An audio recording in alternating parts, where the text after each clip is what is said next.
Antibiotics എടുക്കാത്ത ചുരുക്കം ചില ആൾക്കാരേ ഉള്ളൂ. ആരും തന്നെ കാണത്തില്ല. ഇൻഫെക്ഷൻ വരുമ്പോൾ ആൻറ്റിബയോട്ടിക്സ് എടുക്കാറുണ്ട്. ഒരു കാര്യം ശ്രദ്ധിച്ചിട്ടുണ്ടോ? മിക്കപ്പോഴും ആൻറ്റിബയോട്ടിക്സ് എടുക്കുമ്പം 5 ദിവസമാണ് നമ്മൾ ആൻറ്റിബയോട്ടിക്സ് തരുന്നത്. അതിൻ്റെ പിന്നിൽ എന്തെങ്കിലും ഒരു കാരണമോ ഒരു റീസണോ ഉണ്ടോ? പ്രത്യേകിച്ച് എന്താണെന്ന് വെച്ചാൽ നമ്മൾ ആൻറ്റിബയോട്ടിക് കൊടുക്കുമ്പോൾ അതധികം കുറഞ്ഞു പോകാനും പാടില്ല, എന്നാൽ കൂടാനും പാടില്ല. അതുകൊണ്ടാണ് ഈ ഒരു 5 ദിവസം എന്നുള്ള സാധാരണ ഒരു ഡേയ്സ് ഡോക്ടേഴ്സ് വെക്കുന്നത്. ഇപ്പോൾ ചില തൊണ്ടയിലുള്ള ചെറിയ ഇൻഫെക്ഷൻ, ചെറിയ ഒരു ചെസ്റ്റ് ഇൻഫെക്ഷനൊക്കെ ആൻറ്റിബയോട്ടിക് നമ്മൾ 5 ദിവസം കൊടുത്താൽ തന്നെ അത് നല്ല രീതിയിൽ കൺട്രോൾ ആവേണ്ടത്.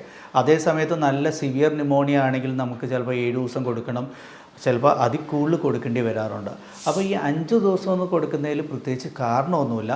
ഒരു സേഫ് ആയിട്ടുള്ളൊരു ടൈമാണ് 5 ഡേയ്സ് എന്ന് പറയുന്നത്. ചിലപ്പോൾ ആൻറ്റിബയോട്ടിക് അനാവശ്യമായിട്ട് കൂടുതലായിട്ട് എടുക്കുമ്പോൾ നമ്മുടെ വയറിൽ തന്നെയുള്ള നല്ല ബാക്ടീരിയകളുണ്ട്, അതിനെ അത് നശിപ്പിക്കുകയും അത് കാരണം നമുക്ക് വയറിൻ്റെ ഇഷ്യൂസൊക്കെ ഉണ്ടാകുന്നതാണ്. അതുകൂടാതെ വേറെ ചില സൈഡ് എഫക്ട്സും ഉണ്ടാകുന്നതാണ്.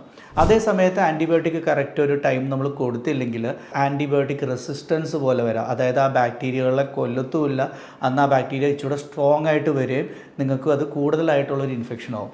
അതുകൊണ്ടാണ് ഒരു സാധാരണ ഒരു 5 ദിവസം, അതായത് ഒരു ഒപ്റ്റിമൽ ടൈം എന്നുള്ള രീതിയിൽ നമ്മൾ ഇൻഫെക്ഷൻ ആൻറ്റിബയോട്ടിക് തരുന്നത്. അല്ലാതെ അതിനൊരു പ്രത്യേകിച്ചൊരു സ്ട്രിക്റ്റ് ആയിട്ടുള്ളൊരു റൂളല്ല 5 ഡേയ്സ് ആൻറ്റിബയോട്ടിക് എന്ന് പറയുന്നത്.